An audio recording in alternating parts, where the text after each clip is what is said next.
Today is the big day because we are sorting out this messy baby. If, like me, you also have a small bookcase, keep watching so that I can show you systems that I use to organize mine.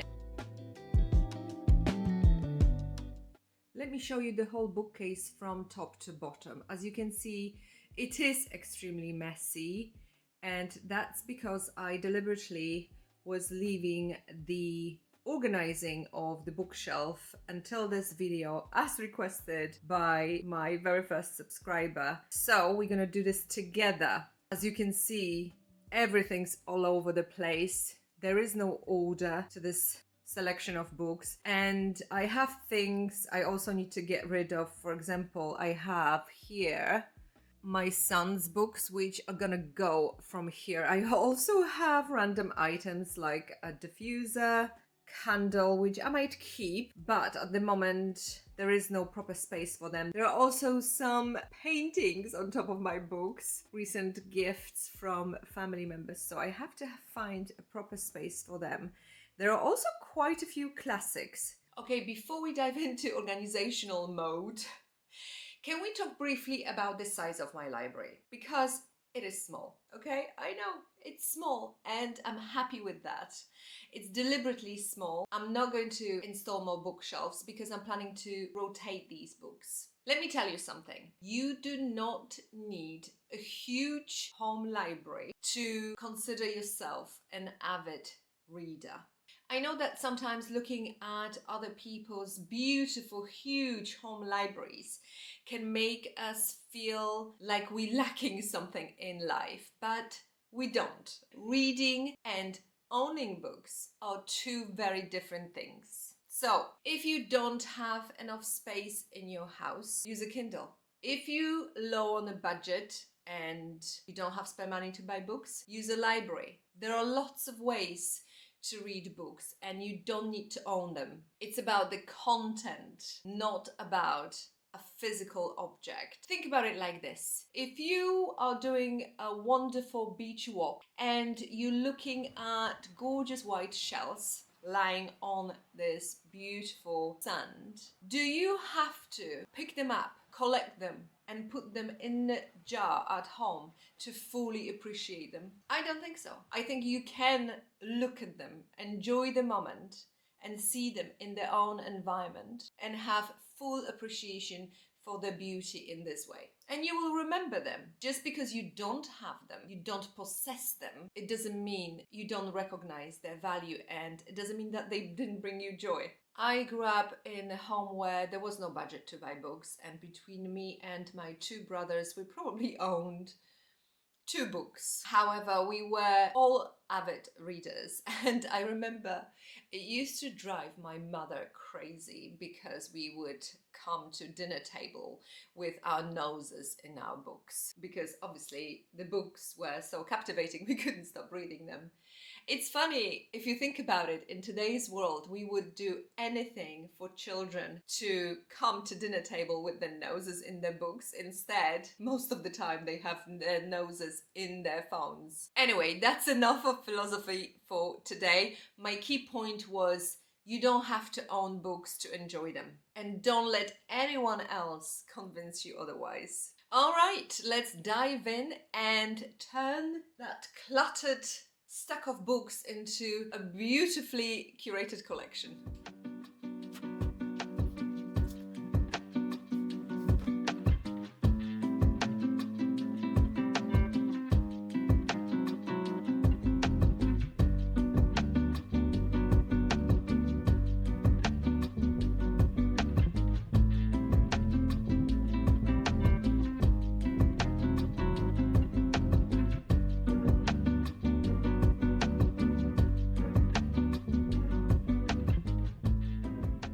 I made a rookie mistake because I blocked my way into this cupboard, which has more books.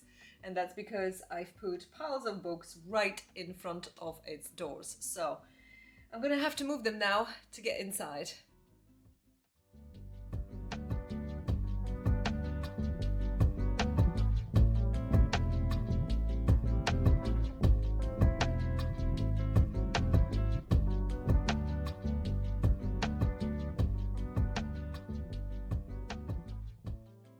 Okay, stage one, probably the easiest stage of dumping all the books onto the floor, is now completed, and my bookshelves are extremely bare.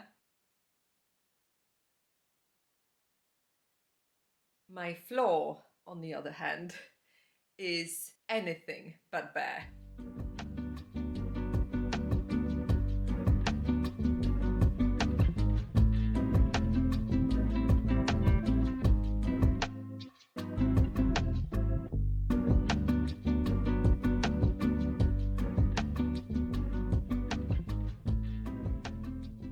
Okay, so in this section of the video, my audio decided to go on strike, which I was very disappointed about because I thought I was being extremely funny, making all kinds of jokes about Marie Kondo's methods. Anyway, all I was telling you about here was the approach I thought I would take in relation to organizing my books, which at that point was to simply do it by my reading priority. However, later I changed my mind anyway, so you are not missing much. I basically organized them first by classics and contemporary fiction, and then also by publication, and finally by the color of the covers.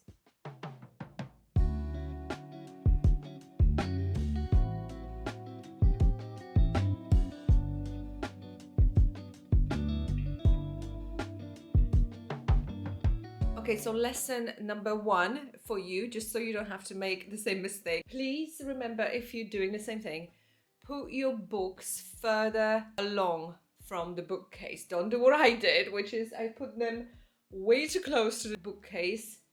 And so now I have to maneuver in between the books. And as I don't have gymnastic skills, this is quite tricky.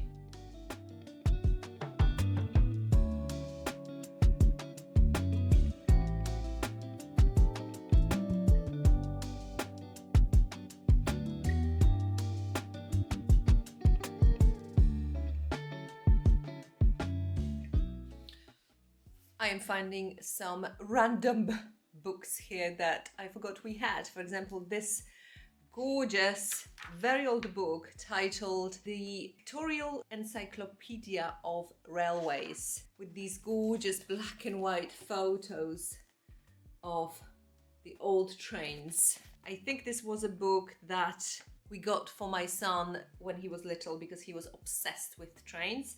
And this must have been purchased at one of those bookshops that are usually based in various old railway stations, which we would have visited multiple times. Okay, I'm not going to make much progress if I'm going to get sentimental with every single book. This is a little bit like going through photos. Let's get back to it.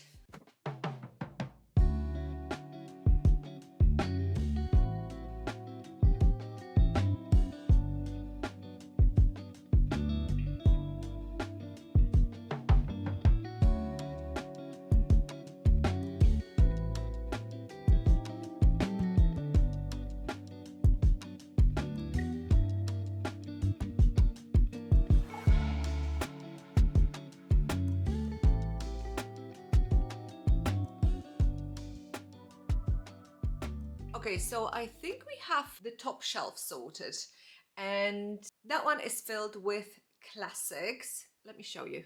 So going from the left, we've got Tolstoy.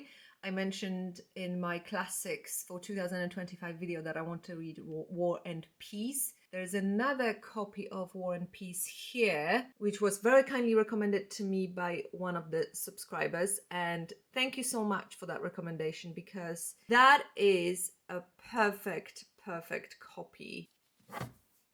First of all, it's gorgeous. It has this beautiful bright cover, but also it's quite portable and it's less thick than the Penguin one. And also when you open it, let me try it with my other hand, it does stay open. So then I have these two books from Everyman's Library, although they're very different edition. I've got Mary Shelley's Frankenstein. I haven't read this one yet.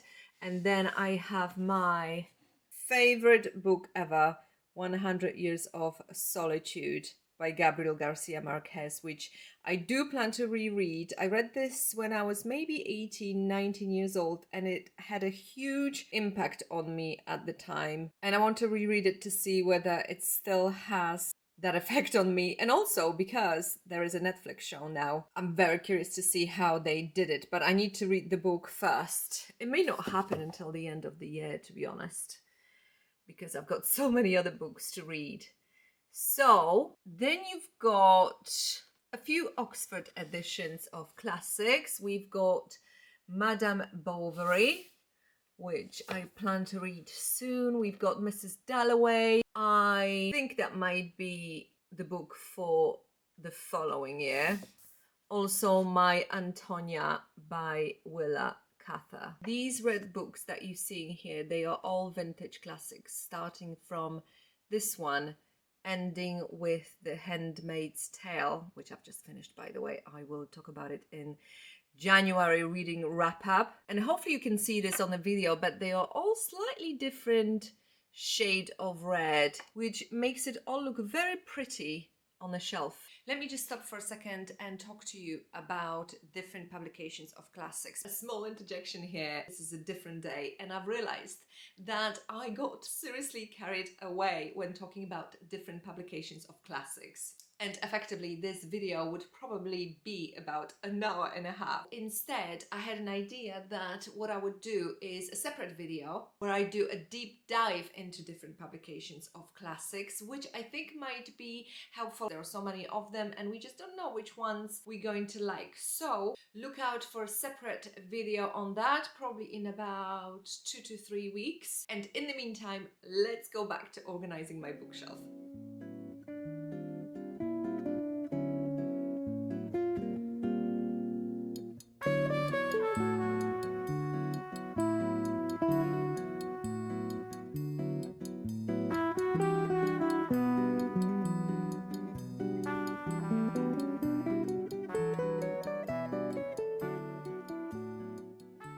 Okay, it is 2 hours later and I am almost done. I will show you the finished product in a minute, but I still have one more pile to go through, and I also wanted to show you a few other piles I have on my floor. I must admit, I didn't expect this to take so much time. I think it's because of all the decision making. One final task I'm struggling with most, it's actually all of the non-fiction books, some of which I read and they are excellent and I'm gonna keep them. Some of which I started to read, but I am yet to finish. For example, Principles by Ray Dalio. I started reading this when I was still in my corporate job, and now, even though this is fascinating book and easy to read, relatively easy to read, I just don't have the need to read it because I'm no longer in corporate environment. Although I'm sure some of the principles he's talking about apply to life as well as work.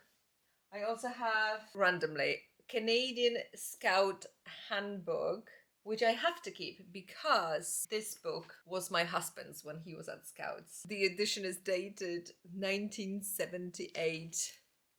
That's the year I was born, by the way. I have Social Animal I want to read. Then I have things like 4 Fixations of a Brilliant Leader. I think I've read this book, but again, I don't think I will have a need for it, so I might just give it away. I think a lot of these will go away. 7 Habits of Highly Effective Families. Oh, Mindfulness, which I need to finish. I also have lots of maps, randomly. Complete Gardener's Manual. This is my husband's book.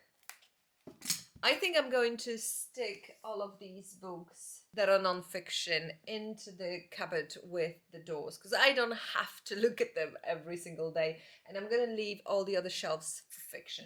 And in terms of the piles of the books on the floor, these are the kitchen books that are going to go into the kitchen. Recently, I'm trying to use books to find recipes more than internet. Again, part of my challenge to look at screens less. And then I have a pile of books I'm gonna give away that just weren't for me. I also have a pile of books that I need to return to the library. Okay, so let's run quickly through the library books. Red Queen is going back. I haven't finished it.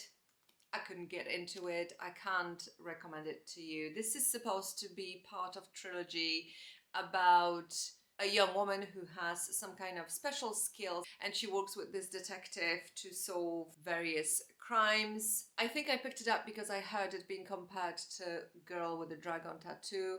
I don't think it has anything on the Girl with the Dragon Tattoo. Plus, there are some grammatical errors, but that's the translation's fault, I guess, which is not a deal breaker, but generally the story just didn't grab me enough, and the beginning is dragging a bit. Norwegian Wood by Haruki Murakami is going back, not because I don't want to read it, I just have too many books on the go and I'll just borrow it again. Next one is Mario Benedetti's Who Among Us. I am going to read it because this is very, very short. So I'm going to read it. I'm going to try and read it in the next few days. I talked about it in my classics video if you want to know more about it. Separate pile. Breakfast at Tiffany's. I've read this quite recently. I can go back to the library.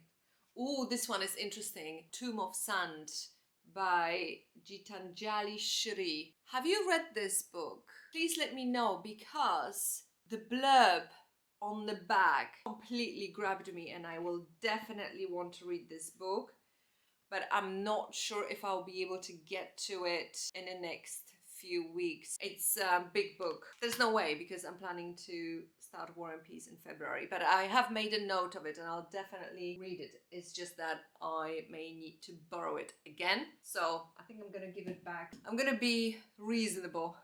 Hetty Dorval by Ethel Wilson, again mentioned in my classics video. I think I will keep it because it's very short, so I might be able to read it in the next few days. Same with Daisy Miller by Henry James. There's also The Turn of the Screw in here, but I'm interested in Daisy Miller. It's a very short novella, so yes, I'm optimistic. Playing Games by Huma Qureshi. I read it in December. Fantastic book. War and Peace is going back because now I have 2 copies, one for my 13-year-old son and one for me, so we can read it together, and they're my own copies, so I don't need to have a library copy. Also, this is a terrible copy of War and Peace to read. It's by BBC Books. The font is ridiculously tiny. Don't get it. Ooh, E.M. Forster, Passage to India in the beautiful Everyman's Library edition. Again, I grabbed it because it was there, but I don't think I'll be able to read it. Plus, I have to read first Where Angels Fear to Tread, and then I also have Howard's End, so I need to start with these. So there's no way I'm gonna read it in the next few weeks. I need to return it so that other people can enjoy it.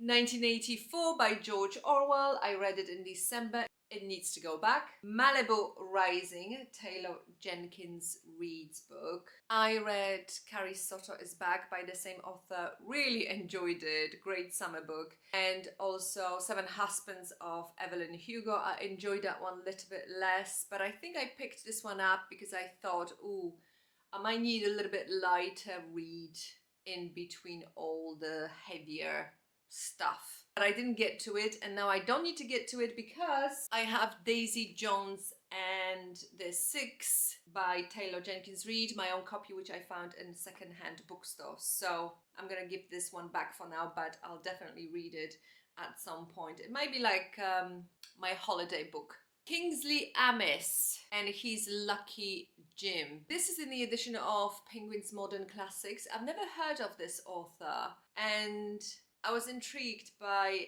the blurb. Jim Dixon has accidentally fallen into a job at one of Britain's new red brick universities. A moderately successful future in a history department beckons as long as Jim can survive a madrigal singing weekend at Professor Welch's, deliver a lecture on Merry England, and resist Christine, the hopelessly desirable girlfriend of Welch's awful son. This is supposed to be quite funny, but I think I need to give it back due to having no time to read it, but it is going on my TBR. My Name is Lucy Barton by Elizabeth Strout is going back to the library. I have read it. Ooh, Megan Nolan's Ordinary Human Failings. I couldn't resist this one. I am slightly worried that once I start reading it, I won't be able to stop, but I do have to finish the book I'm reading right now first. So I'll see if I can extend this on my library account to keep it for another 3 weeks, because I have heard so much about this author, but I haven't read anything by her yet. She is the author of Acts of Desperation. And finally, Fredrik Backman's My Grandmother Sends Her Regards and Apologizes. I have started reading this book, but since then I got a copy for my husband for Christmas, Anxious People by Fredrik Backman. So I think we will read that one first. I will eventually read all of his novels, but for now I think it has to go back. I have to be realistic about the time I have on my hands. I also have some children's books that are going to be given away, which I don't think you need to see. But for the final pile, I have books that currently will be sitting on my bedside table, because these are the books I need to read next, or I'm reading now. So first of all, Scaffolding by Lauren Elkin. I've got high hopes for this book. It's going really well so far, and it is a library copy, which is very much wanted. So I only have, I think, 8 days to finish it. So I must not get distracted and start reading other books, which is what I normally do, and finish it. Then the very next will be The Driver's Seat by Muriel Spark, which is a modern classic and which was recommended to me by my subscriber who knows I love psychological thrillers and I love classics, and this is a short novella, so I'm reading this one next. And then I've got 2 other books to finish which I haven't finished yet, embarrassingly, but it's Enter Ghost by Isabella Hamad and my friend's copy of Louis de Bernières's Birds Without Wings, which is absolutely massive. I've made a dent in it, but then because of the library books, this one has slipped down the list again. I need to show this to you. Look at these cute little dictionaries I've just found. One is for French and one is for Italian. I have been trying to learn Italian for the last couple of years on Duolingo. Like with any language you're trying to learn, you just need to practice it, and I don't have much opportunity. I keep joking to my husband that I guess I'll just have to go and spend 3 months in Italy. But does anyone out there still use dictionaries, or do we all now use our phones? I'm in 2 minds whether to keep them or not. I think I'll keep them. Anyway, same with maps, which were shoved together with my books. I've got this huge road atlas for Britain, printed in 2014. Wow. I think it came quite handy once when we were on a road trip and we just couldn't get any signal, and we got our kids in the back seat to take this out and find directions. I would think this would live in a car, right? Yep. I'll put it in the car. Also, up until now, one section of the bottom shelf I have been using to store my notebooks, but I am going to move them out of my bookshelves just so that that's the space purely for the books. Just don't know where I'm going to move them yet. I've got quite a few notebooks. Let me tidy and finish the final remaining shelf, and then I will show you the finished bookcase in its entirety. Ta-da! It's all finished. I'll show you what I've done.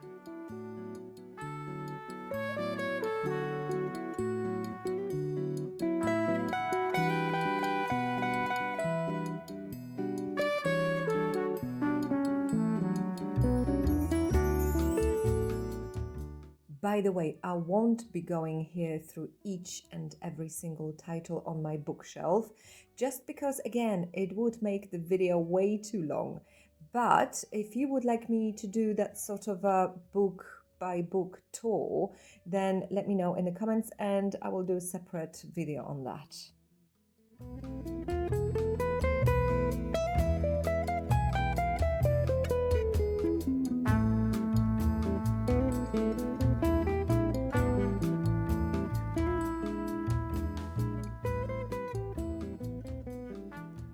So final run through. Top shelf is all the older classics, organized by publication and by color. it looks beautiful. I love it. And then shelf number 2, I've got modern classics. And I also have a candle and some vases here. This is, by the way, oh my God. This is a candle by Rituals. The candles are amazing. I think they're more known for their skincare products, shower gels, etc. But try the candles. My husband got me a couple of years ago for Christmas, and since then I have been obsessed. I've got a few of them. Shiny white one, which is Savage Garden. Oh, amazing. And then these are the slightly smaller ones with the ribbed glass, just like the white one I have here. This one is this sort of dark sapphire blue. Ritual of Hammam is this one. And then I've got one more, Sweet Jasmine. But also, they're not just beautifully smelling, they're also so gorgeous to look at. Aren't they just? This is, by the way, absolutely not sponsored. I just love them so much. Also, if you're the kind of person who cannot stand strong smells, which is the case with my husband, and he's very particular about candles that I'm allowed to use in the house, he actually doesn't mind these. To me, they smell beautiful, but it's a very sophisticated and delicate smell so that it's not too overwhelming. I highly recommend them. Oops, sorry, got distracted by nice smelling candles. Okay, going back to bookshelves. We've got bookshelf number 3, which are all the hardbacks that I have of contemporary fiction and another vase. And then I've got the paperbacks of, first of all, at the front here, I've got all the books that I still need to read. Basically, the books I haven't read yet. Then on the left here, I've got the library books that I need to read and then return.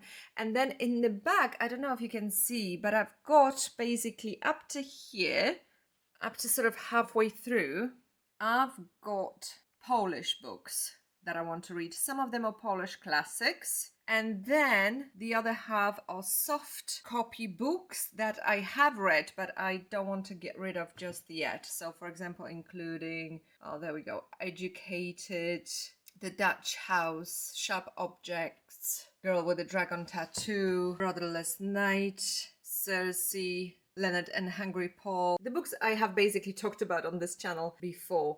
And then I also have the closed cupboard with all the non-fiction books. Some of these are personal development books, but not all of them. Some of them are educational. Actually, on second thought, I went ahead and made a couple of tweaks just in that I put some of the books horizontally, like so, just to give bit more life to the bookshelves, and also here as well, and here. So let me give you one final overview now.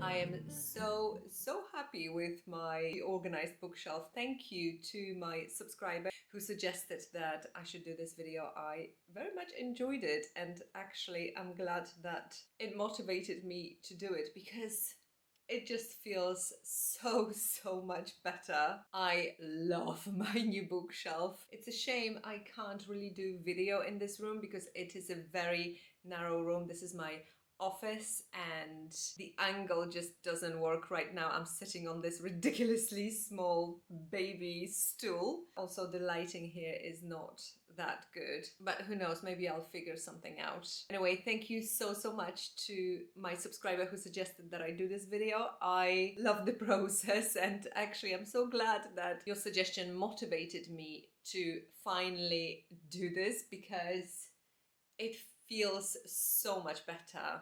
And talking about subscribers, I can't believe this because I've only been here on YouTube for about 2 months, but we have a community of 33 subscribers. Thank you so much from the bottom of my heart for being part of this community.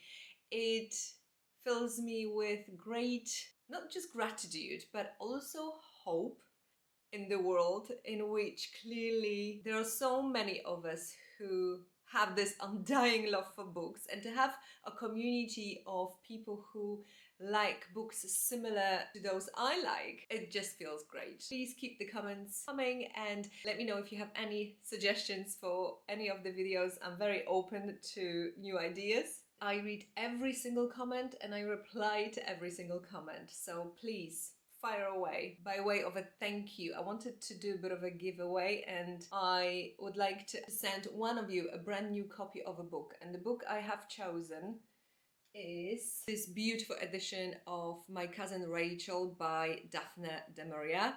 I will basically buy a brand new copy of this and send it to you wherever you are in the world. All you need to do is just to write something in the comments below to get this book. And what I'm hoping is that maybe we can read it around the same time. I think I am going to get to this book at around June, but there's absolutely no pressure. Happy to work around your schedule. But yes, this is a bit of a less known novel by Daphne de Maria. Her most famous novel is Rebecca.